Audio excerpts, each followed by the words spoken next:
자, 유치권이죠. 담보물권의 유치권 한번 볼게요. 유치권은 504번 한번 보세요. 유치권이라고 하는 건 어떤 물건을 점유한 자, 그래요. 그 물건이라고 하는 건 부동산, 동산 다 해당이 되고요. 또 유가증권도 해당이 되는데 그 물건을 점유한 자가 그 물건에 관하여 생긴 채권이 있대요. 물건에 관하여 생긴 채권은 그 물건과 결연관계 있는 채권이다 이렇게 얘기하거든요.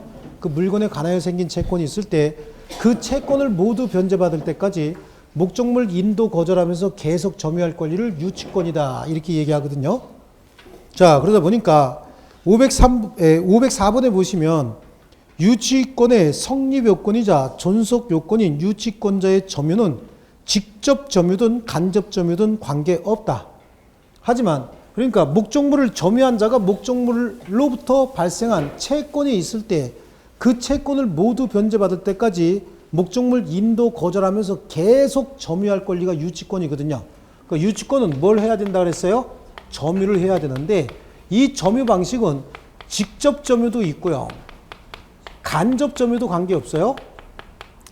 그 다음에 공동 점유도 유치권의 성립 요건인 점유에 해당하는데 이 간접 점유 중에서 채무자를 직접 점유자라는 간접 점유로는 유치권을 주장할 수 없다. 자, 갑이 채무자고 을이 유치권자예요. 그런데 지금 을이 갑의 자동차를 수리한 수리업자래요. 카센터 아저씨라는 거예요. 그러면 자동차 수리비 다 받을 때까지 자동차 인도 거절하면서 계속 점유해야 되겠죠. 점유해야 되는데 직접 점유하지 않고 딴 데 주차장 업자에게 맡겨서 네가 좀 점유해라 라고 해서 간접 점유도 가능해요. 또 둘이 공동 점유도 가능한 거예요. 그런데 어쨌든 갑의 사용 수익을 방해하고 있는 상태면 충분히 유치권을 주장할 수 있는 거거든요. 그런데 목적물을 채무자가 직접 점유자로 하는 간접 점유로는 채무자가 전혀 불편함을 안 느끼겠죠. 아, 채무자 네가 점유해라 그랬대요. 그러면 채무자는 이 사용 수익이 방해가 됩니까 안 됩니까? 안 돼요. 그러면 유치권을 행사하는 아무런 의의가 없는 거야. 유치권을 행사한다는 얘기는 인도 거절하고 계속 점유함으로써 채무자를 압박하기 위한 건데 하나도 압박이 안 되겠죠. 그래서 거기 유치권의 성립 요건이자 존속 요건인 유치권자의 점유는 간접 점유, 직접 점유 다 가능한데 맨 밑에 직접 점유자가 채무자인 경우에는 유치권의 요건으로서 점유에 해당하지 않는다. 보셨죠?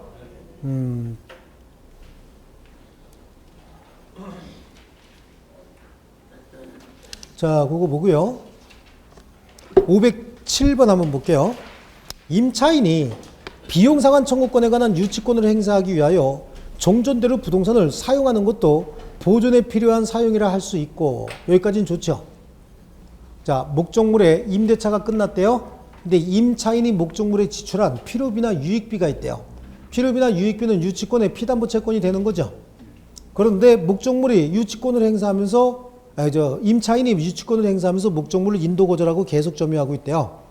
그리고 유치권을 행사하면서 종전대로 부동산을 그대로 사용 수익하고 있답니다. 이거는 보존을 위한 사용 수익이라고 볼 수는 있어요. 하지만 그 사용으로 인해서 얻은 이익은 어떻게 돼야 되죠? 돌려줘야 되겠죠.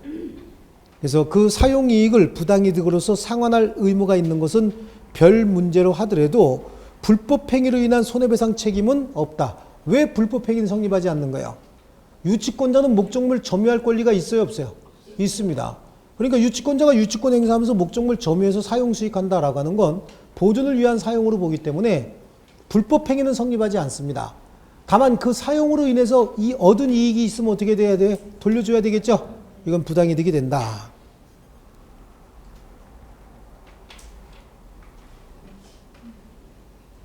자, 그리고 509번입니다.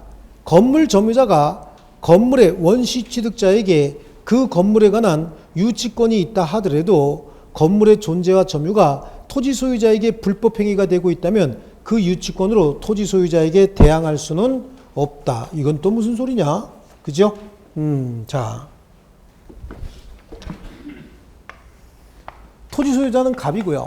건물의 소유자는 을인 거예요. 을인데 이 건물 자체가 갑 입장에서 봤을 땐 불법 건물인 겁니다.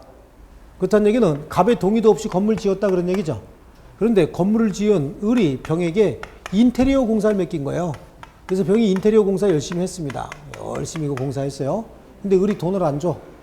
그러니까 목적물 점유하면서 유치권 행사하고 있겠죠. 그런데 이 건물 자체가 갑 시각에서 뭐예요? 무단 불법 점유인 거예요.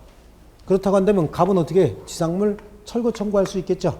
그러니까 을에게는 유치권 주장할 수 있겠지만 토지 소유자인 갑에게는 유치권으로 항변할 수 있을까 없을까? 없는 거야. 이 건물 자체가 갑에게는 불법 건물이기 때문에 그래요. 그래서 토지 소유자에게는 대항할 수 없다.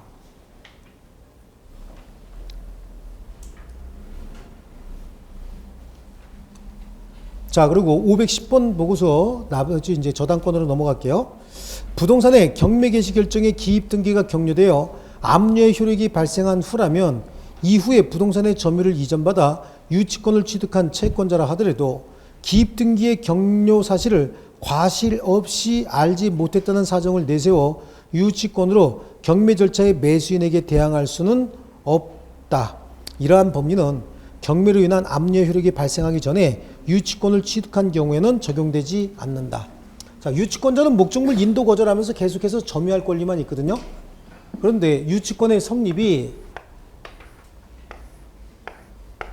갑이 소유자고요. 이 을이 저당권자예요. 그리고 3, 병이 권리 분석해 보니까 유치권자고요. 그 다음에 저당권 실행 경매가 된 거예요. 실행 경매가 돼서 네 번째, 을의 경매 등기가 격려가 됐다는 거예요.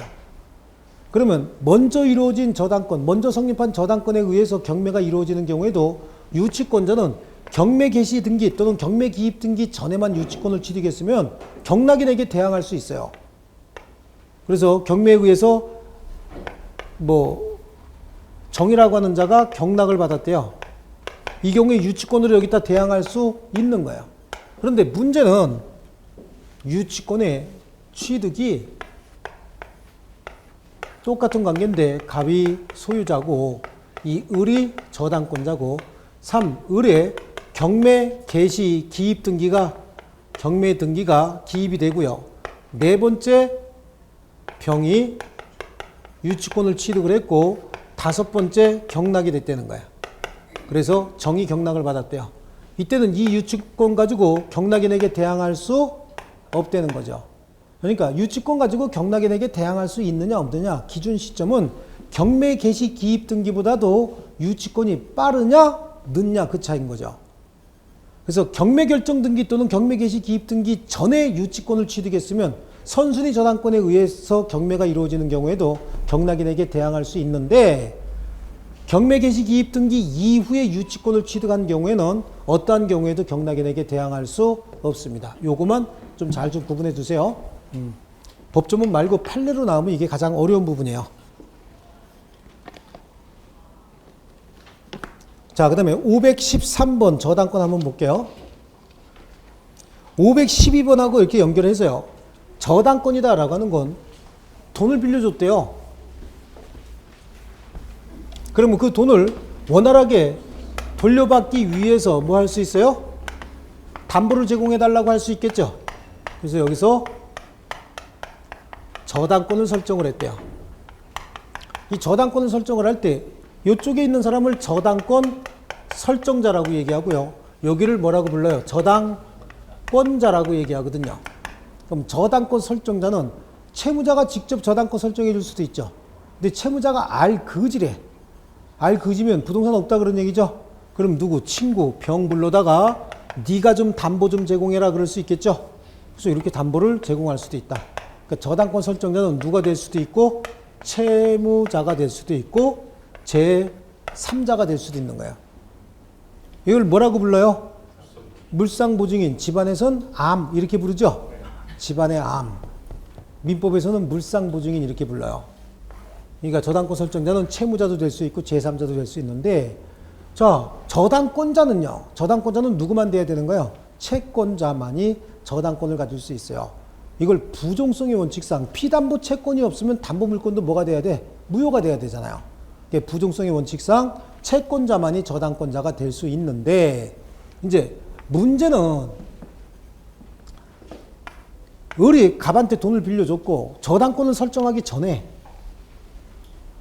저당권 설정해 주기를 하긴 했는데 저당권 설정하기 전에 갑자기 돈을 회수할 일이 생겼어요. 그래서 갑한테 야 그저께 빌려준 돈 다시 돌려주면 안 되겠냐? 그때 갑이 이미 써버렸다는 거예요. 그럼 을도 난감해지죠. 그러니까 을이 자신이 가지고 있는 갑에 대한 채권을 정에게 양도합니다. 그래서 뭐라고 얘기하냐면 내가 여기다가 돈 2억 빌려주고 저당권 설정 받기로 했는데 네가 그 채권 사면 안 되겠니? 그러죠.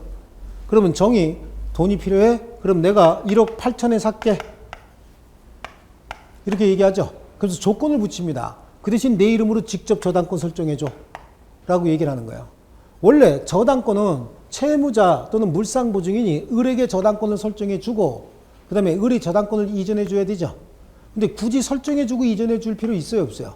없어요. 3자 간에 뭘 가지고? 합의를 가지고 제3자 명의로 저당권 내지 근저당권도 설정할 수 있다. 그러니까 결국은 소유권만 중간생략 등기하는 것이 아니라 저당권도 중간생략 등기할 수 있다는 얘기죠. 이때는 피담보 채권이 실질적으로 제3자에게 귀속됐다라고 하는 정황이 있고 3자 간에 합의가 있으면 제3자 명의의 저당권 내지 근저당권 설정도 가능한 거예요. 아시겠죠? 그래요. 그래서 거기 512번에 채권과 그를 담보하는 저당권은 부수성으로 인해서 원칙적으로 주체를 달리할 수 없으나 채권자, 채무자 및 제3자 사이에 합의가 있고 제3자에게 채권이 실질적으로 귀속되었다고 볼 수 있는 특별한 사정이 있는 경우에는 제3자 명의의 저당권 등기도 유효하다. 금방 했고요. 513번 근저당권 설정 계약상의 채무자가 아닌 제3자를 채무자로 하여 된 근저당 설정 등기는 채무자를 달리한 것이어서 근저당권 부정성에 비춰 원인 없는 무효의 등기가 된다. 이건 또 뭔 소리냐. 그죠? 저당권 설정할 때 지금 여기서 병이 담보를 제공했다고 한번 해보세요. 그럼 여기 저당권 등기하겠죠? 저당권 등기할 때 뭐라고 되냐면 피담보 채권 얼마? 2억. 피담보 채권 2억. 그 다음에 채무자 누구요? 채무자 갑. 채권자는 이렇게 등기되겠죠? 이렇게 등기되는 거야. 그러면 이 부동산의 소유자는 누군데요? 병. 채무자는 누구요? 갑. 그러면 결국은 병은 채무자라는 얘기야? 아니란 얘기야? 아니고 물상보증인이다 라고 표시가 되죠. 그렇잖아요. 그런데 병이 담보를 제공했는데 채무자가 갑이 아니고 병으로 돼 있대요. 병이 채무자예요? 아니에요? 실체권리관계와 등기관계가 일치합니까? 아니죠. 그러니까 이 등기는 뭐가 된다? 무효가 된다. 아시겠죠? 나중에 변제할 때 변제의 범위가 달라지거든요. 그렇기 때문에 이 경우에 원래 누구 이름으로 돼야 돼? 갑 이름으로 돼야 돼요. 그죠? 그런데 담보 제공한 을이 담보물의 소유자라고 해서 을을 채무자로 했대요. 이건 잘못된 등기죠? 이 등기는 무효가 된다라고 하는 거예요. 그래서 여기 이렇게 되면 갑이 아니고 병으로 됐다. 그럼 이거는 뭐다? 무효다. 전체가 다 무효가 돼버리는 거예요.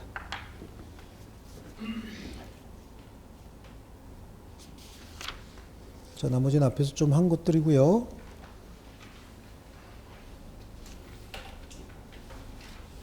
자, 516번으로 가면요. 토지의 저당권을 설정할 당시 토지 지상에 건물이 존재하고 있었고 그 양자가 동일인 소유에 속하였다가 그 후 저당권 실행으로 토지가 낙찰되기 전에 건물이 제3자에게 양도된 경우. 자, 우리 앞에서 했던 거 한번 복습 한번 해보자고요.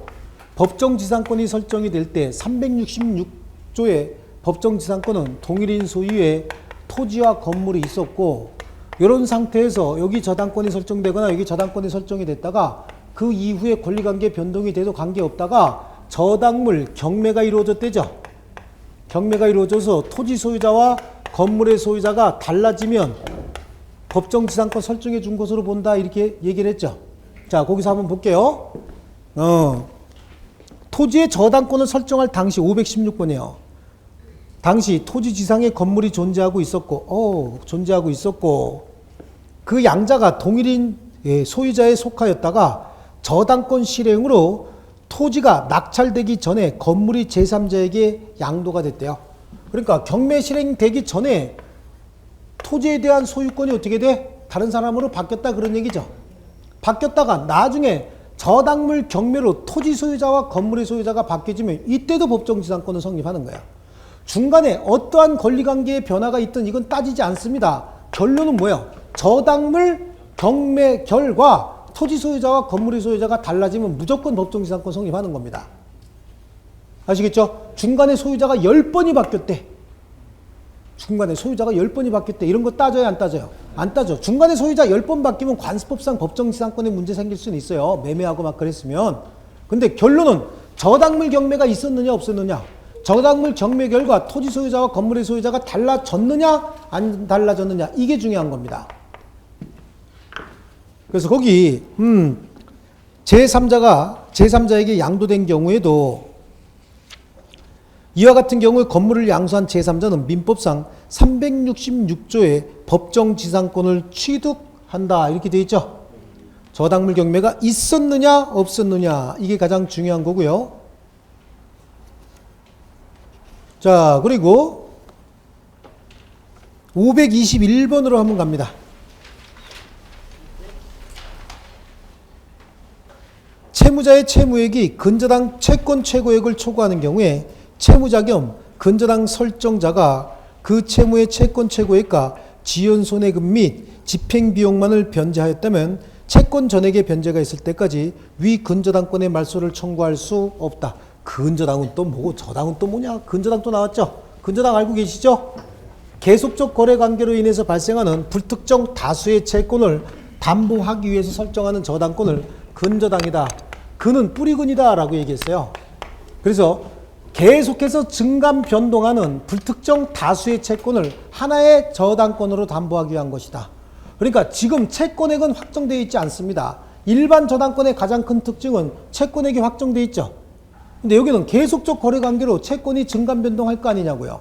그러다가 거래가 끝나면 그때는 채권이 확정이 되겠죠. 그러니까 아직은 저당권이 될 수가 없는 거예요. 피담보 채권이 성립해 있어야 저당권이 되는 거예요. 그러니까 땅 속에다가 저당권을 묻어놓으면 근저당권이 되겠죠. 그러다가 채권이 확정이 돼버리면 그때 뭐가 나오는 거죠? 저당권이 나온다고. 그럼 이 근저당권도 저당권하고 유사한 거니까 설정을 할 때 피담보 채권이나 뭐 기타 비슷한 게 있어야 되는 거예요. 그러다 보니까 여기다가 채권 최고액을 정해 놓는 거예요. 자, 이 부동산의 담보로 우리 얼마까지 5억까지만 거래하자라고 정해 놓은 겁니다. 근데 나중에 채권을 확보해 놓고 확정해 놓고 나니까 5억이 안 되고 3억이래요. 그럼 얼마까지 변제하면 되는 거예요? 3억만 변제하면 되는 거죠. 5억 다 변제할 필요 없죠? 그런데 확정해 놓고 나니까 여기에는 6억이라는 거야. 6억이요. 그럼 얼마 변제해야 돼요? 6억 다 변제해야 되는 거야. 채무자가 변제할 때는 자신의 채무 다 변제해야 신의 측에 부합되는 거죠. 아, 채무는 6억인데 지 맘대로 5억만 변제할 수 있어요, 없어요? 없는 거예요. 그러면 채권 최고액이라고 하는 거는 채무자와 관계에 있어서 채무자가 채권 최고액은 뭐예요? 우선 변제의 한도액이지 채무자가 책임지는 한도액을 의미하는 건 아니다. 이 이야기는 확정된 채권이 채권 최고액을 초과할 때 채무자가 책임지는 건 자신의 채무를 다 책임져야 되는 거예요. 다만 경매를 실행해서 우선 변제 받아갈 때는 얘가 경매 실행해서 우선 변제 받아갈 때는 후순위 권리자들 보호하기 위해서 어디까지만 채권 최고액만 받아갈 수 있어요. 그래서 채권 최고액은 우선 변제의 한도액을 의미하는 것이지 책임의 한도액을 의미하는 것은 아니다. 아시겠죠? 그래서 거기 채무자의 채무액이 근저당 채권 최고액을 초과하는 경우 지금 얼마가 된 경우에 6억이 된 경우죠. 채무자 겸 근저당 설정자가 채권 최고액과 지연 손해금 집행비용만을 변제하였다면 채권 전액의 변제가 있을 때까지 위 근저당권의 말소를 청구할 수 없다. 자, 그 다음에 522번이에요. 근저당 부동산을 매수한 제3취득자는 이 부동산을 갑소유 부동산을 제3자 병이 매수해버렸대요. 그럼 이 병은 이 거래관계의 채무자예요, 아니에요? 얘는 제3취득자는 채무자입니까, 아닙니까? 아니죠. 그 채무자가 아니니까 얘가 변제할 때는 어디까지만 변제하면 돼요? 채권 최고액까지만 변제하면 되는 거야. 채무자가 변제할 때만 전액 변제하고 채무자가 아닌 자는 어디까지만? 채권 최고액까지만 변제하면 되는 겁니다. 그래서 제3취득자는 채권 최고액과 경매 비용을 변제, 공탁하면 그 지상권의 소멸을 청구할 수 있다. 자, 근저당권은 이렇게 계속적 거래 관계로 불특정 다수의 채권이 증감 변동한다 그랬는데, 그러면 피담보 채권이 확정되는 시기는 언제냐? 피담보 채권이 확정되어 있는 시기는 거래가 끝나게 되면 더 이상 거래하지 않는다. 그럼 더 이상 거래할 일이 없으니까 지금까지 발생한 채권들 다 모으면 이게 뭐가 될까요? 피담보 채권이 되겠죠? 그래요. 그러면 언제 피담보 채권이 확정이 된다? 거래가 끝나면. 그럼 거래가 끝나는 시점은 523번에 근저당권자가 스스로 피담보 채무의 불이행을 이유로 경매를 신청한대요. 그럼 지금 을이 경매를 신청한다는 얘기는 나 얘하고 더 이상 거래 안 할래요 그거죠? 그럼 경매 신청하면서 나 얼마 받아주세요 라고 확정해야 될 거 아니야. 그러니까 경매 신청 시 근저당권의 피담보 채권이 확정이 된다. 그런데 얘가 경매를 실행하는 것이 아니라 후순위 근저당권자가 있었대요. 후순위 근저당권자도 경매 신청하겠죠. 지가 신청할 때는 지 채권 확정해서 신청하지만 선순위 근저당권자는 아직도 계속해서 거래할 수 있는 거야. 근데 계속해서 거래하다가 더 이상 거래하지 못할 일이 생긴다고. 왜냐하면 경매가 실행해서 경락인이 경락대금을 완납하게 되면 이 물건의 소유자가 바뀌어버리죠. 그럼 그때는 계속 거래할 수 있어요 없어요? 없어요. 그러니까 그때까지 계속해서 거래하다가 경락인이 경락대금을 완납하게 되면 소유자가 바뀌니까 그 완납하는 시점에 선순위 근저당권의 피담보 채권이 확정이 되는 거예요. 그때까지 계속 거래할 수 있어요.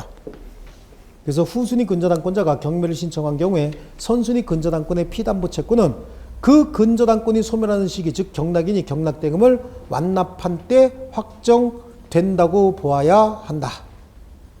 그거 정도 보시고요. 자, 넘겨보십니다. 이제 채권법이죠. 채권법은 진짜 거의 볼 거는 없어요. 거기 526페이지 한번 볼게요. 526번 한번 볼게요. 예. 토지 소유자가 한 필 또는 수필의 토지 중 일정 면적의 소유권을 상대방에게 양도하기로 하는 계약을 체결하였으나 양도할 토지의 위치가 확정되지 않은 경우에는 상대방이 토지 소유자에게 가지는 채권의 성질. 자, 이 보세요. 갑하고 을이 토지 매매했어요. 이렇게 생긴 토지. 이렇게 생긴 토지를 매매했는데 이 중에서 A를 준다, B를 준다, C를 준다, D를 준다 확정하지 않고 두 필지 준다 그랬대요. 그럼 어떤 거 주겠다는 얘기죠? 그러면 을이 갑에게 토지 두 필지 달라고 얘기할 수 있는 채권이 있죠? 여기 보세요. 그 채권은 뭐에 해당한다? 선택 채권에 해당한다는 얘기예요. 그러니까 선택권자가 누구냐? 정해져 있으면 선택권자가 선택권 행사하면 되죠.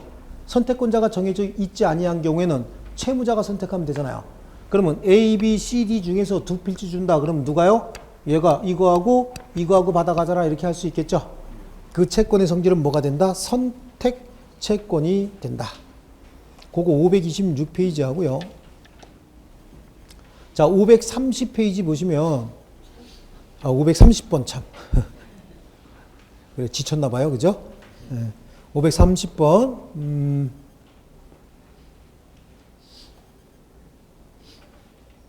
자, 533번을 한번 볼게요. 533번.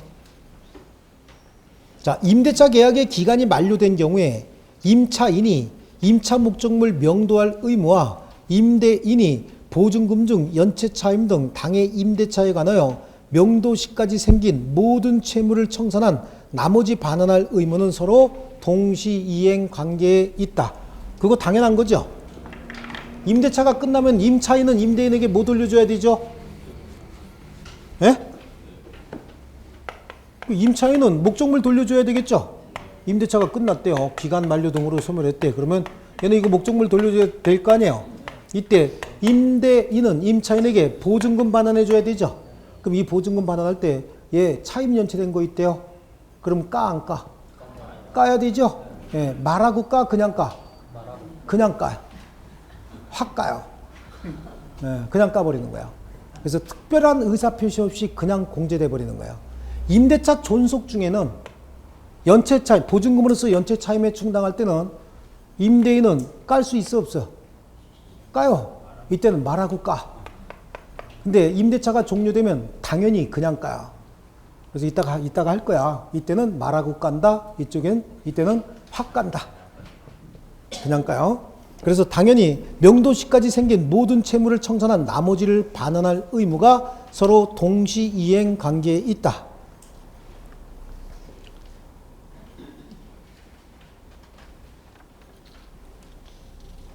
자, 그 다음에 537번 한번 보십니다. 근저당권 실행을 위한 경매가 무효가 된 경우에 낙찰자의 채무자에 대한 소유권 이전 등기 말소 의무와 근저당권자의 낙찰자에 대한 배당금 반환 의무는 동시이행 관계가 아니라고 얘기하죠. 요거 한번 잘 보면 갑이 을하고 여기서 2억을 빌려줬어요. 그리고 자기가 가지고 있는 부동산에 대해서 저당권이나 근저당권을 설정해 줬는데 채무 변제를 하지 않은 거예요. 그래서 경매를 실행해 버렸어요. 경매를 실행해서 병이 경락받았어요. 경락대금까지 다 완납했는데 나중에 경매 절차가 무효가 확정이 돼버린 거예요. 그럼 병은 지금 이 부동산에 대한 소유권을 누구로부터 승계받았어요? 경매가 실행이 됐어도 갑으로부터 승계받은 거죠? 갑의 권리를 승계받은 거잖아. 그럼 무효가 됐으면 소유권은 누구에게 반환해야 되죠? 갑에게 소유권 반환해야 되잖아요. 그죠? 그런데 그러면 자기가 납부했던 경락대금은 누가 받아갔을까 지금? 을이 받아갔지, 채권자가. 그러니까 돈 돌려달라고 누구한테 얘기해야 돼요? 을한테 얘기해야 된다고. 그러니까 요거 채권자의 대금 반환 의무와 경락인의 소유권 반환 의무는 서로 동시이행 관계가 아니지. 당사자가 완전히 다르잖아요. 그죠? 이거는 동시이행 관계가 아니다. 그 다음에 538번이요. 매수인이 선이행하여야 할 중도금을 지급하지 아니한 채 잔대금 지급일이 경과한 경우에는 매수인의 중도금 및 이에 대한 지급일 다음 날로부터 잔대금 지급일까지의 지연손해금과 잔대금의 지급 채무는 매도인의 소유권 이전 등기 의무와 특별한 사정이 없는 한 동시이행 관계에 있다.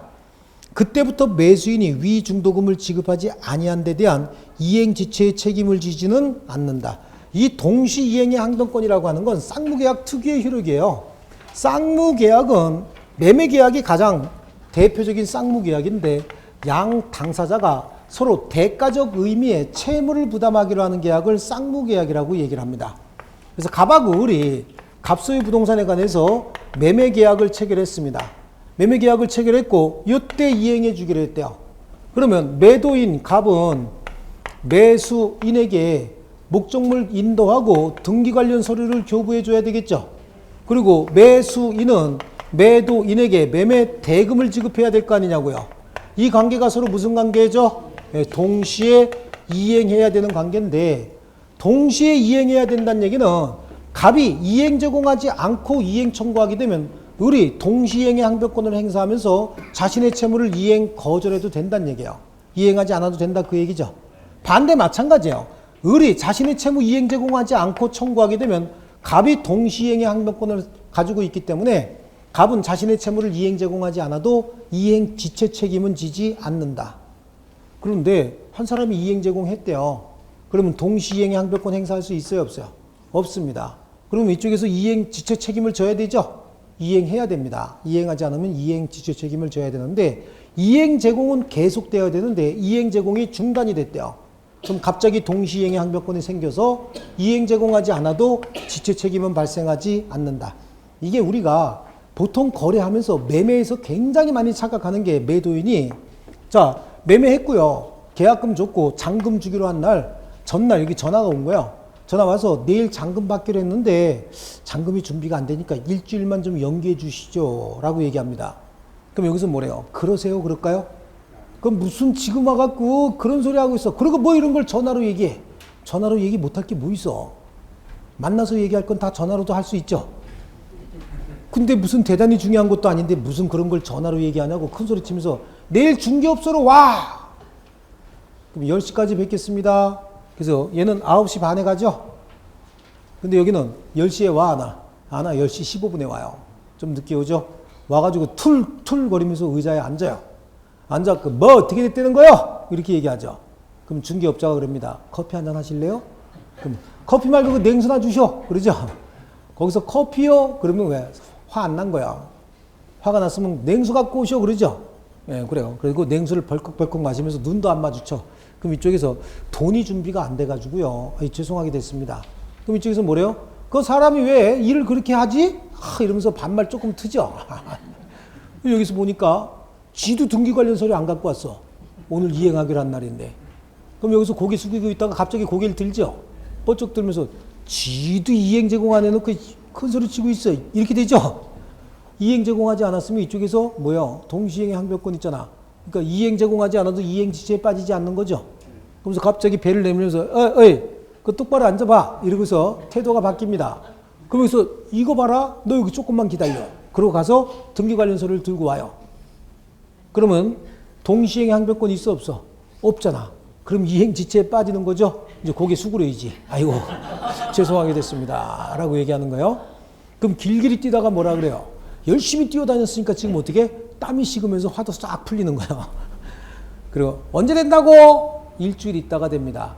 그럼 일주일 후에 반드시 갖고 오셔. 그리고 일주일간 지연이자 발생하는 거 알죠? 이쪽에서 네 그래요. 그런데 그 등기 관련 서류를 중개업소에 맡겨놓은 게 아니라 뒷주머니에 꽂고 가. 이렇게. 그리고 여기서 우리 그 뒷주머니에 꽂고 가시면 지연이자 발생하지 않습니다. 그럼 이건 쪼다죠. 내비둬야 되죠. 예, 내비두고 일주일 있다가 어떻게 해요? 딱 매매대금만 줘. 그럼 여기서 뭐래요? 야, 지연이자 왜 안 갖고 와? 이렇게 얘기하죠. 그럼 너도 이행 제공하지 않았잖아. 그래요. 한 번 이행 제공으로 상대방을 수령지체에 빠뜨렸다라고 해서 이행 제공이 계속되지 않는 한 동시행의 항변권은 소멸하지 않고 다시 부활하는 거예요. 아시겠죠? 그래서 동시행의 항변권에서 가장 중요한 게 이건 거예요. 가이공가이, 공가이공, 가이공가이. 이 의미를 아셔야 돼요. 이행 제공 없이 이행 청구하면 상대방은 동시행의 항변권이 있기 때문에 이행 지체에 빠지지 않는다. 이행 제공하고 이행 청구하면 동시행의 항변권이 없어서 이행 지체에 빠지게 된다. 이행 제공은 계속돼야 되는데 한 번 수령 지체에 빠뜨렸다 해서 이행 제공이 계속되지 않으면 동시행의 항변권은 다시 부활하기 때문에 이행 지체 책임은 지지 않는다. 이거 하고 여기에 선이행 의무가 있는 자가, 즉 중도금을 지급하기로 한 자가 중도금을 지급하지 않았다는 거예요. 중도금을 지급하지 아니한 채 상대방 채무의 변제기가 도래했답니다. 상대방 채무의 변제기가 도래한 경우에는 이게 2억짜리면 여기 중도금 1억 주기로 했고 잔금 1억 주기로 했대요. 그러면 얘도 변제기일에 받기로 한 게 얼마요? 2억짜리잖아요. 그러니까 중도금 이행 지체 중에 상대방 채무도 변제기에 도래했으면 1억 원 중도금하고 그 다음 날로부터 뭐죠? 지연이자하고 잔금 합쳐서 서로 동시이행 관계에 놓이는 겁니다. 이때 매도인이 자신의 채무를 이행 제공하지 않으면 더 이상 중도금에 대한 지연이자도 발생한다 안 한다? 안 한다. 요거예요. 이게 동시이행 관계다. 538번이 그거예요. 그리고 539번이에요. 쌍무계약의 당사자 일방이 먼저 한번 현실에 제공을 하고 상대방을 수령지체에 빠지게 하였다 하더라도 그 이행 제공이 계속되지 않는 경우에 과거에 이행 제공이 있었다는 사실만으로 상대방이 가지는 동시이행의 항변권이 소멸하는 것은 아니다. 그래서 그 제공이 계속되지 아니하는 기간 동안 상대방 의무가 이행지체 상태에 빠졌다고 할 수는 없다 할 것이므로 이행 제공이 중지된 이후에 상대방 의무가 이행지체되었음을 전제로 하는 손해배상 청구할 수 있다 없다? 없다. 그죠? 예, 동시이행의 항변권이었습니다. 자, 그 다음에 거기 542번에 제3자를 위한 계약이 나오죠? 그렇죠? 540번부터 제3자를 위한 계약이네요. 제3자를 위한 계약은 우리 참 많이 체결하는 거죠. 대표적인 제3자를 위한 계약이 뭐예요? 보험계약 같은 거 있죠? 부모님을 위한 보험계약, 자녀를 위한 보험계약 이런 거 있죠? 최근에 많이 하는 건 뭐예요? 홈쇼핑? 그래, 홈쇼핑. 그죠? 우리 어머니들 그래요. 홈쇼핑에 전화하죠. 간장게장 5kg 보내주세요. 그래요. 간장게장 직접 받을 수도 있죠. 간장게장 5kg 중에서 3kg는 우리 보내고 2kg는 친정 보내주세요라고 하죠. 그래요. 시댁엔 죽어도 안 보내죠. 친정엔 보내잖아. 이거 제3자를 위한 계약인 거예요. 이 요약자입니다. 여기 낙약자죠. 낙약자고요. 여기는 수익자 내지는 제3자다 이렇게 얘기를 합니다. 여기서 가장 중요한 개념은 계약의 당사자는 누구다? 요약자와 낙약자가 계약의 당사자다라고 하는 거야.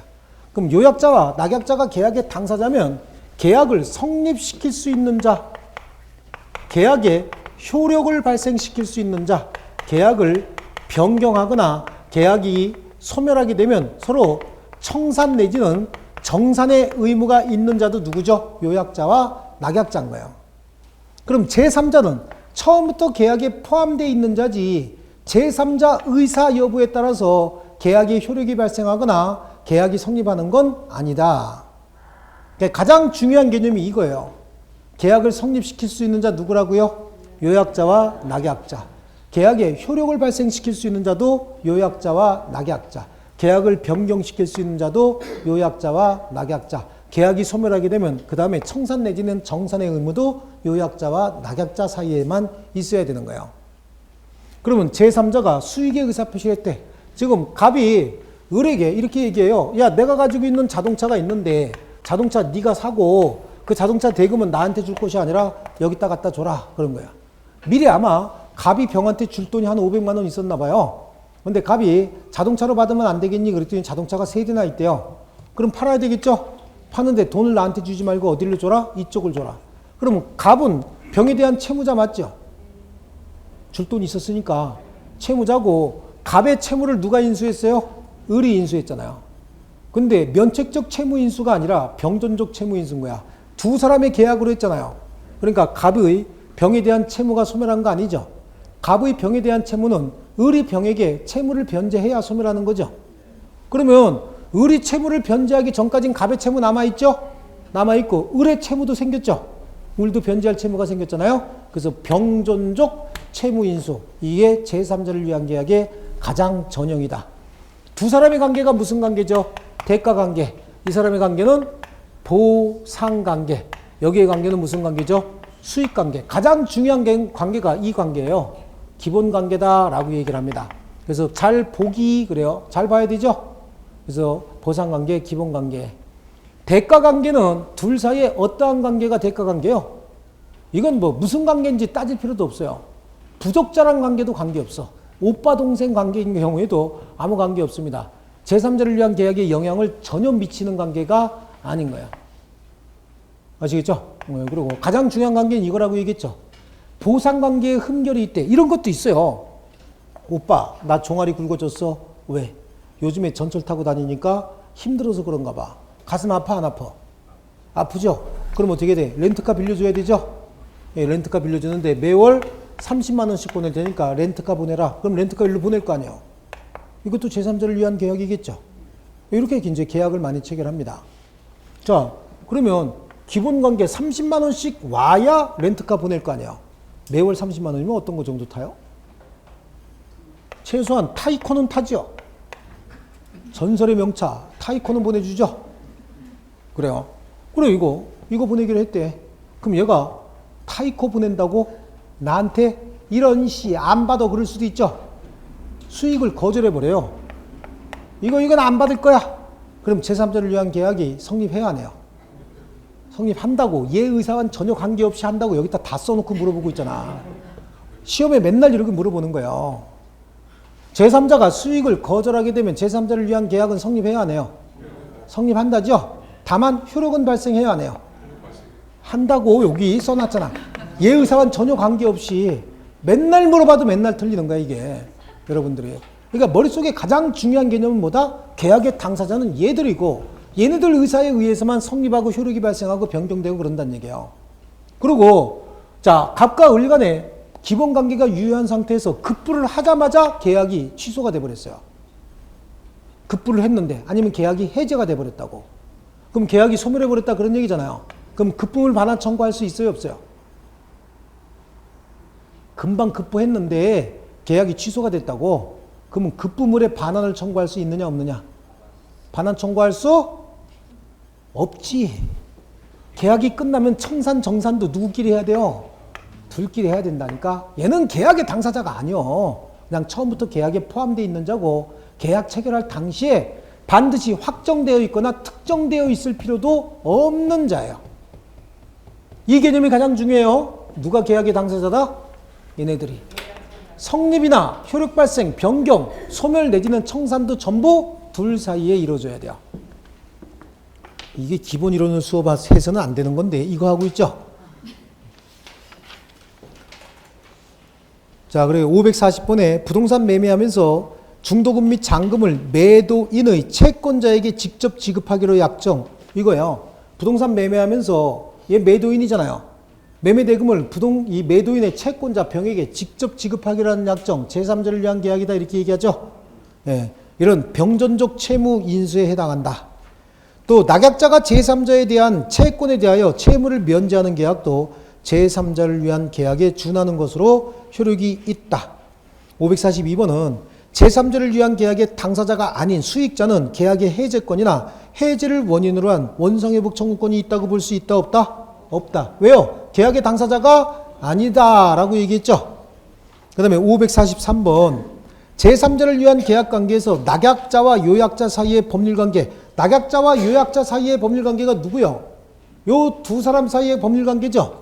가장 중요한 관계라고 얘기했죠. 기본관계야. 여기 흠결이 있었대요. 30만 원씩 보내기로 했는데 30만 원을 보내지 않고 있대요. 그럼 얘는 계속해서 타이코 보낼까요?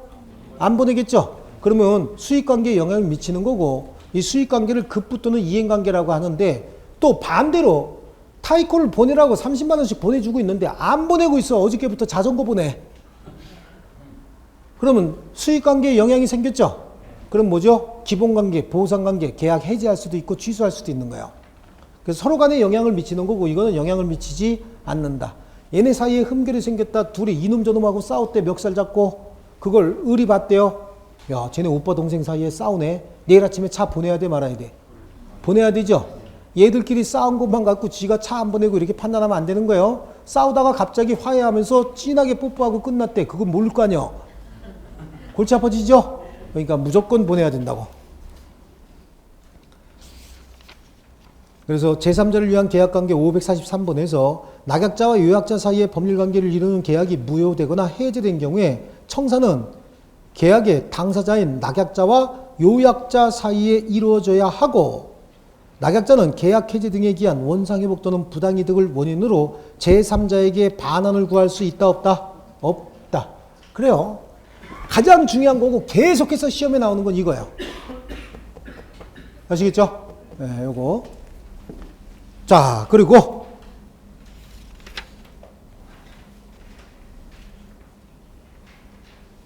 자, 545번하고 546번을 한번 볼게요. 자, 계약이 해제됐대요. 계약이 해제되는데 계약금 계약을 체결했다는 거예요. 계약금 계약. 계약 체결하면서 계약금을 주고받자라고 하는 계약을 계약금 계약이라고 얘기하죠. 근데 둘이 계약을 하면서 계약금 주고받고 중도금, 잔금 이렇게 주고받기로 했대요. 둘이 특약을 했는데 매수인이 중도금 지급기일에 중도금을 지급하지 아니하면 계약은 자동 해제된다. 이런 약정을 집어넣었대요. 근데 중도금 지급기일에 매수인이 진짜 중도금을 안 줬대. 그럼 계약은 자동 해제돼야 되겠죠. 그런데 여기에 또 특약을 넣었대. 잔금 지급기일에 매수인이 잔금을 지급하지 아니하면 계약은 자동 해제된다. 이렇게 집어넣었대요. 이렇게 잔금에 대한 자동 해제 조항, 실권 약관이 있었다는 사유만 가지고 계약이 자동 해제되는 건 아닌 거예요. 왜 그러냐면 특별히 정함이 없으면 매매 계약에 있어서 잔금 지급기일에 매도인도 이행할 의무가 있죠. 그렇죠? 중도금 지급기일엔 매도인은 이행할 거 있어요, 없어요? 없어요. 그러니까 매수인이 중도금을 지급하지 않으면 무조건 이행지체죠. 근데 잔금 지급기일에는 매수인이 잔금을 지급하지 않는다. 그럼 이유가 있을 거 아니에요. 얘가 이행 제공하지 않았으니까 이행 제공하지 않는다. 그럼 이건 이행지체가 아니죠. 그럼 자동 해제가 돼서는 안 되죠. 만약에 매도인은 이행 제공했는데 이행 제공하지 않는다. 잔금을 지급하지 않는다. 그럼 자동 해제될지는 모르겠어요. 하지만 단순히 잔금에 대한 자동 해제 조항이 있다는 사유만 가지고 계약이 자동적으로 해제되는 것은 아니다. 그게 이제 544번이에요. 545번이요. 중도금을 약정일자에 지급하지 아니하면 그 계약을 무효로 한다는 특약이 있대요. 그 불이행 자체로서 계약은 그 일자에 자동적으로 해제해. 근데 잔대금 지급기일까지 대금을 지급하지 못하면 계약이 자동 해제된다는 취지의 약정이 있었대요. 이 경우에도 매도인이 이행 제공을 해서 매수인으로 하여금 이행 지체에 빠지게 하였을 때 비로소 자동적으로 매매 계약이 해제된다고 보아야 한다. 이해하셨죠?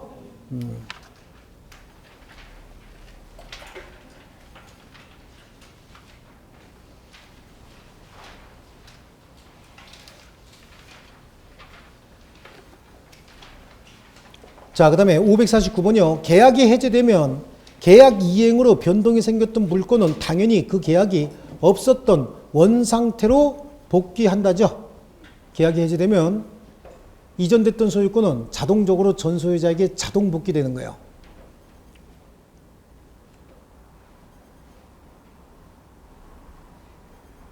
자, 그리고요. 오른쪽으로 갑니다. 이제 계약 강론.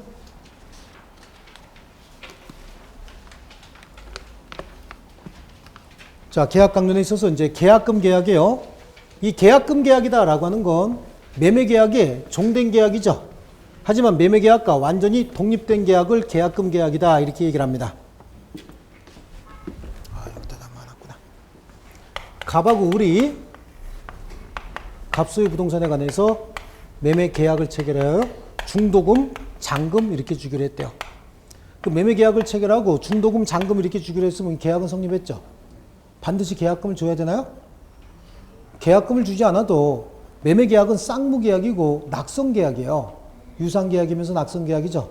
낙성 계약이라고 하는 것은 매도인은 재산권을 이전하기로 하고 매수인은 대금을 지급하기로 약정하면 성립하는 거예요.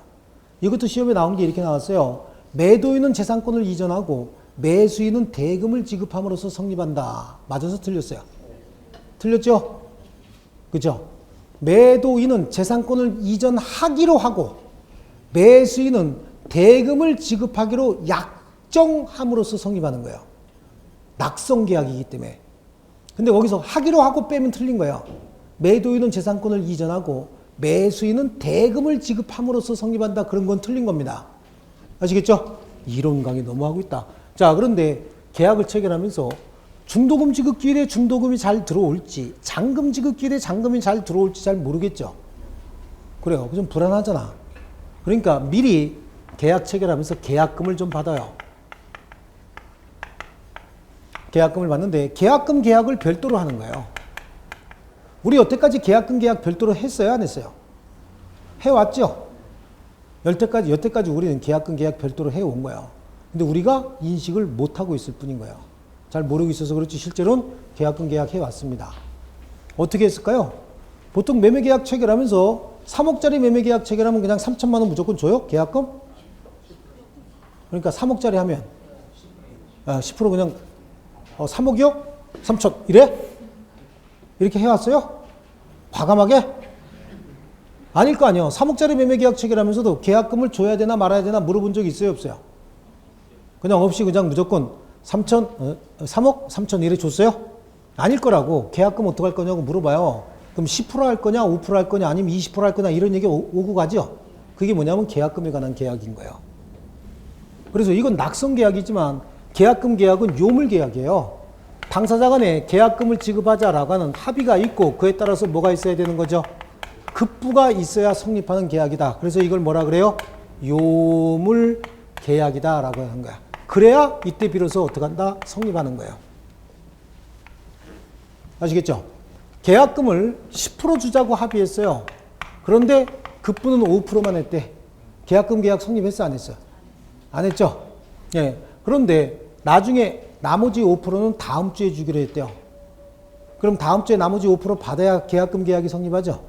근데 다음 주에도 나머지 5%를 안 주고 있어. 그렇다고 하면 이 계약 해지할 수 있어요? 없어요? 이 계약은 해지할 수 없는 거죠. 이 계약금 계약은 본 계약과 완전히 독립된 계약이고 본 계약의 종된 계약이다. 본 계약이 무효 취소 해제가 되면 이것도 같이 소멸하는 거예요. 다만 종된 계약이니까 이 계약이 무효가 됐다라고 해서 이 계약 자체도 무효가 돼서는 안 되죠. 그래요. 이 계약 자체가 성립하지 않은 거예요. 그렇기 때문에 이 계약을 해지할 수는 없다는 겁니다. 요물계약이요. 요물계약은 급부를, 물건의 급부를 요한다라고 하는 요물계약이지. 요물 들었다 놨다 이거 아니요. 아시겠죠? 이 요물계약은 계약금 계약하고 임대차에 있어서 보증금 계약만 있어요. 우리 시험에 나오는 거. 전세권 계약도 전세금을 반드시 지급해야 되죠. 거기는 이제 이론이 대립하고 있어요. 그래도 전세권 계약도 요물계약이다라고 하는 게 다수설이고요. 또 계약금도 계약금을 반드시 급부해야만 성립하는 거기 때문에 요물계약이고 보증금 계약도 요물계약이다 이렇게 얘기합니다. 그럼 이 계약금은 어떤 역할을 하느냐? 계약금은 계약에 있어서 경우에 따라서는 위약금 또는 증약금 또는 해약금의 역할을 하죠. 이때 위약금으로 인정되기 위해서는 반드시 뭐가 있어야 되죠? 계약금을 위약금으로 하자라고 하는 특약이 있어야 되고 증약금은 언제나 그렇고요. 해약금은 계약금을 해약금으로 하지 말자라고 하는 반대 특약만 없으면 계약금은 해약금이다 이렇게 얘기를 합니다. 그래서 거기 557번에 계약금은 해약금의 성질을 가지고 있어서 위약금으로 하기로 하는 특약이 없는 이상 일방의 규칙 사유로 인하여 해제되었다 하더라도 상대방은 계약 불이행으로 입은 실제 손해만 배상할 수 있을 뿐 계약금이 위약금으로서 상대방에게 당연히 귀속되는 것은 아니다. 자, 이 말 한번 들어보세요. 계약금을 위약금으로 하기로 하는 특약이 없었대죠. 그럼 계약금은 위약금으로 볼 수 있어요, 없어요? 없어요. 특약이 있는 경우에만 위약금이거든요. 계약금을 교부하고 아무 얘기 없었대요. 그럼 계약금은 그건 뭐야? 증약금 아니면 해약금이겠죠? 증약금 아니면 해약금인데 그러면 계약을 위반했다. 그래서 손해가 발생했다. 그럼 계약금을 위약금으로서 몰취할 수는 없어요.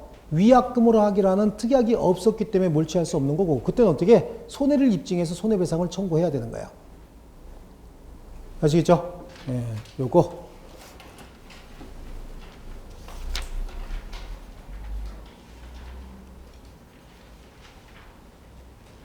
자, 그래 557번 봤고요. 558번이 두 개 있어요? 그냥 넘겨주세요.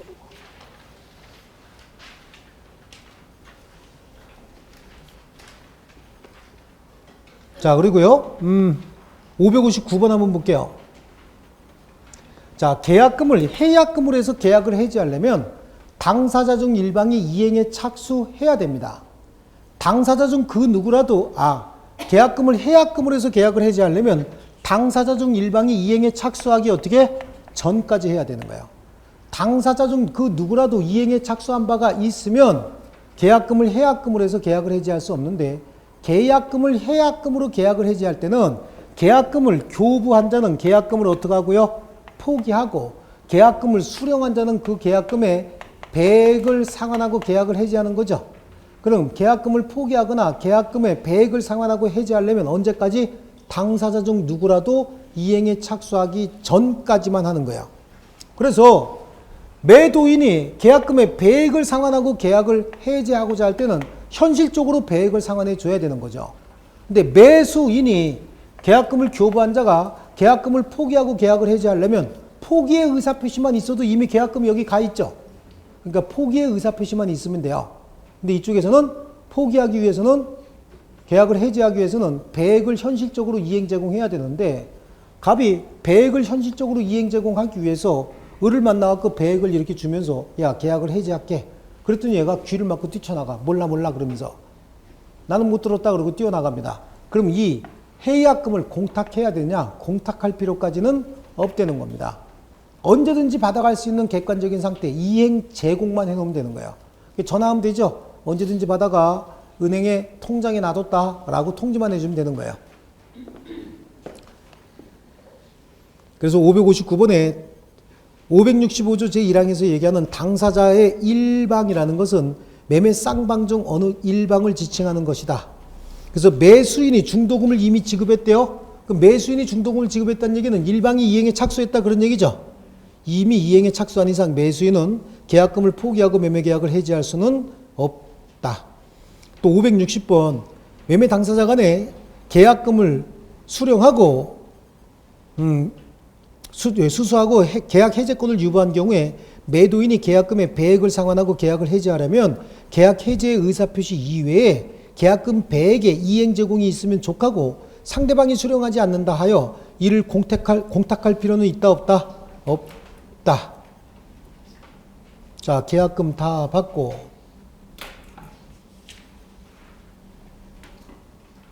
자, 매도인의 담보 책임은 제가 표 그려드린 거 있었죠? 예, 그거 잘 이해하셔야 되고요. 한번 넘겨보세요. 임대차에서 몇 개 해야 되는데?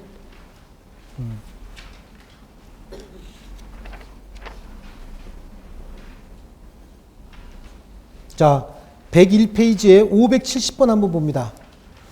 타인 물건에 대한 임대차가 유효라 그랬어요? 무효라 그랬어요? 유효라고 했죠? 그러니까 타인 소유의 부동산을 임대한 것은 임대차 계약의 해지 사유가 될 수 있다 없다? 없다. 만약에 목적물이 반드시 임대인 소유일 것을 특히 계약의 내용으로 삼은 경우라야 착오를 이유로 임차인이 임대차 계약을 취소할 수 있다. 자, 그러면 임대차 계속 중에 임차물의 파손이나 기타 여러 가지 문제가 생겼으면 그 임차 목적물의 유지보수 관리는 누가 해야 되죠? 임대차 계속 중에 임차 목적물의 파손 등 기타 사유가 발생했대요. 그럼 유지보수 관리는 누가 해야 되는 거야? 임대인이 하는 거야. 임대차 계약은 말이죠. 임대인은 사용수익을 제공해 주겠다고 약정을 하고 임차인은 그에 대해서 차임을 지급하겠다고 약정을 하면 성립하는 계약입니다. 이것도 낙선 계약인 거예요. 그래서 임대인과 임차인이 있는데 얘는 목적물을 어떻게 한다? 사용 수익을 제공해 주겠다. 임차인은 이에 대한 대가로서 차임을 지급하겠다라고 약정하면 성립하는 거예요. 여기서 사용 수익을 제공해 준다는 얘기는 사용 수익이 가능한 상태로 제공해 주겠다는 얘기예요. 그러니까 임대차 존속 중에 목적물이 멸실되거나 뭐 기타 파손되거나 수리를 요한대요. 그럼 누가 수리해 줘요? 임대인이 수리해 주죠. 그렇습니다. 그래서 임대차 과정에서 발생하는 필요비나 유익비가 있으면 필요비나 유익비는 다 누가 부담해야 되는 거죠? 임대인이 부담하는 거예요. 그래서 거기 571번에 목적물의 파손 또는 장애가 생긴 경우에 그것이 임차인이 별 비용을 들이지 아니하고도 손쉽게 고칠 수 있는 정도의 사소한 것이라면 임대인은 수선 의무를 부담하지 않지만 수선하지 아니하면 계약의 목적대로 사용 수익할 수 없을 상태로 될 정도라면 임대인은 그 수선 의무를 부담한다. 그런데 임대인의 이러한 수선 의무는 특약에 의해서 이를 면제하거나 임차인 부담으로 돌릴 수 있다. 그런데 통상 생길 수 있는 파손의 수선 등 소규모 수선에 한한다 할 것이다. 자, 보세요. 요거 지금 사용 수익을 하면서 여러 가지 파손이 생기면 임대인이 고쳐줘야 된다 그랬죠. 근데 이건 강행 규정이 아니고 뭐예요? 임의 규정이라고. 그래서 이런 사용 수익 과정에서 발생하는 각종 파손의 유지 수선 의무를 임차인이 부담하기로 하는 특약이 가능한 거예요. 그 특약은 어떻게 하냐면 임대인 아주머니가 임차인 세대한테 뭐라 그래요? 웬만한 건 집이 가고 치우 그러죠. 그럼 이거 아무것도 모르고 네 그러죠. 그럼 어떻게? 이제 유지 수선 의무는 누가 부담해야 돼요? 임차인이 부담하는 거야. 그런데 그때 그 유지 수선의 정도가 경미한 유지 수선 같은 경우에는 임차인이 부담하지만 임차인이 유지 수선 의무를 부담하기로 했다라고 하더라도 이런 게 아주 경미한 수선 같은 경우는 부담하지만 이 경우에도 대규모 수선의 경우에는 누가 유지 수선해야 돼요? 임대인이 유지 수선해야 돼. 왜 그래요? 아니, 웬만한 건 집이 가고 치우고 그랬죠. 그러니까 지붕 날라갔대. 이게 웬만해? 이건 보통 일이 아니죠. 예, 그러니까 웬만한 것까지만 임차인이 부담하는 거예요. 예, 통상적으로 우리가 사회적으로 그렇게 얘기하죠. 임대인 아주머니가 세대한테 웬만한 건 집이 가고 치우고 그러는 순간 덤탱이 쓴 거예요. 앞으로 우리 혹시 딸내미들 아들내미들 결혼할 때 웬만한 건 좀 고쳐서 쓰고 삽시다. 그러면 안 되는데요. 법대로 해야 되는데요. 이렇게 얘기해야 돼요. 하물며 임차인의 고의 또는 과실에 의해서 목적물이 파손됐대요. 이건 누가 수선해야 되죠? 임대인이 해야 되는 거예요. 그것도. 임대차 존속 중에 임대인이 다 수선하는데 그 대신 보증금 가지고 어떻게 할 수 있어요? 손해배상에 충당할 수는 있고 임대차 계약을 해지할 수는 있어요.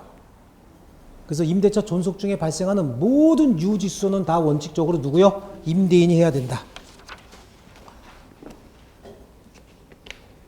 자, 그리고 572번에 임대인의 수선 의무는 자신에게 귀책 사유가 있는 임대차 목적물의 훼손의 경우는 물론 자신에게 귀책 사유가 없는 훼손의 경우에도 마찬가지다. 이렇게 임대인이 임차인을 보호할 의무가 있다라고 하더라도 573번 보시면 통상의 임대차 관계에서 임대인의 임차인에 대한 의무는 임차인의 안전을 배려하여 주거나 도난을 방지해 주는 등의 보호 의무까지 부담한다고 볼 수는 없다. 이게 이제 우리 이사 다니면서 키 있잖아, 키. 여기 손잡이죠? 실린더로 거고 밑에 뭐 있어요? 보조키 있죠? 이거 뭐죠? 보조키 뭐라 그래? 보조키 시설교는 배웠잖아. 뭐라 그러죠, 이거? 예? 도화록이요? 그렇게 얘기하나요? 요거는 손잡이, 요거는 실린더 거라 그러고 요거는 네, 잊어버렸어요. 하도 오래돼갖고. 됐어요. 어쨌든 이것까지 임대인이 해줄 의무는 없는 거예요. 그래서 도난을 방지하거나 또는 기타 안전으로부터 보호할 의무까지 임대인에게 있는 건 아니죠. 예, 그래요. 이건 이제 통상의 임대차고 일시 사용을 위한 임대차 있죠. 일시 사용을 위한 임대차는 이게 뭐야? 숙박계약이 대충 이제 일시 사용을 위한 임대차인데 이때 숙박업자는 그 고객들의 안전을 보호하고 도난을 방지해줄 신식상의 주의 의무가 있어요. 하지만 통상의 임대차에는 그런 게 있다 없다? 없어요. 그러니까 여기 보조키가 없었대요. 보조키가 없으면 이 보조키는 누가 달아야 돼요? 임차인이 지 맘대로 달면 안 돼요. 이것도 임대인 동의를 받아서 이거 뚫어야 되잖아.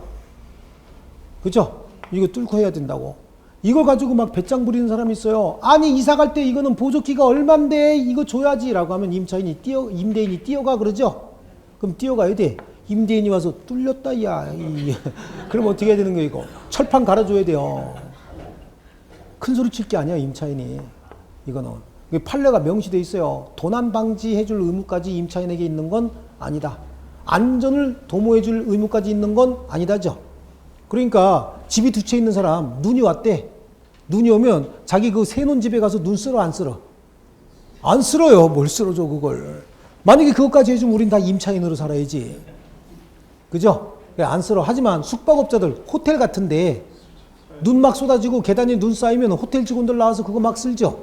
쓸고 거기다 빨간색 비싼 카페트 막 깔아놓잖아. 그거 왜 그래요? 고객들 넘어질까봐. 누굴 위해서 그러는 거예요? 고객을 위하는 게 아니라 자기 자신을 위해서. 고객들 자빠져서 부러지면 돈 줘야 되잖아요. 보호할 의무가 있잖아. 자기 자신을 위해서 그러는 거야. 자, 그리고 574번에요. 유익비란 임차인이 임차물의 객관적 가치를 증가시키기 위해서 투입한 비용을 유익비라고 합니다. 그런데 임차인이 음식점을 경영하기 위해서 설치한 간판, 이 설치한 간판이 건물의 객관적 가치를 높이는 기능을 합니까? 이건 아니죠. 이거는 유익비라 할 수 없다. 또 유익비가 지출된 경우에도 임차 목적물을 임대인에게 명도할 때 임차인이 일체 비용을 부담하여 원상복구해서 반환하기로 약정하였다면 유익비 상환 청구권을 미리 포기한 것으로 본다. 필요비 상환 청구권의 포기 특약은 뭐예요? 웬만한 건 집이가 고치고 이거죠. 유익비 상환 청구권의 포기 특약은 원상복구 반환한다. 그러면 유익비 상환 청구권의 포기 특약으로 보는 겁니다.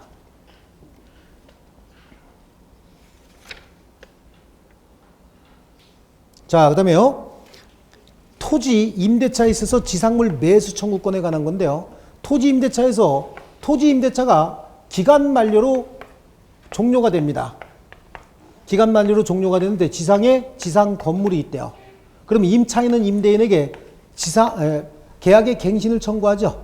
계약의 갱신 청구가 거절이 되면 그때 지상물 매수 청구권 행사할 수 있겠죠. 여기서 지상권하고 토지 임대차하고 다른 건 지상권은 기간 만료로 소멸할 때만 계약 갱신 청구하고 거절이 되면 지상물 매수 청구를 하는데 토지 임대차는 기간 만료로 소멸하는 경우뿐만 아니라 기간 정함이 없는 임대차, 임대인의 해지 통고로 임대차가 소멸할 때도 임차인은 지상물 매수 청구 바로 할 수 있다라고 하는 거죠. 요거 두 개예요.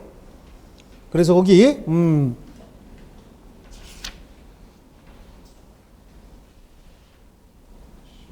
579번에요. 토지 임차인의 차임 연체 등 채무 불이행을 이유로 임대차 계약이 해지되는 경우에 토지 임차인으로서는 토지 임대인에 대하여 지상물 매수 청구할 수 있다 없다? 없다라고 하는 거야.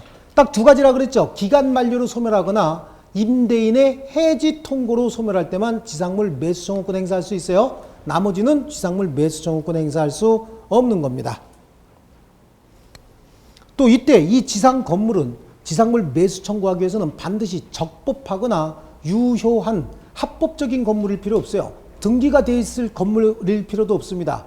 거지 발사계 같이 생긴 건물이라도 건물만 존재하면 지상물 매수 청구권 행사할 수 있다. 이 지상물이 임대인에게 효용 가치가 있다든지 경제적 어떤 가치가 있을 필요도 없는 거예요. 무조건 지상물이 존재하기만 하면 매수 청구권 행사할 수 있다.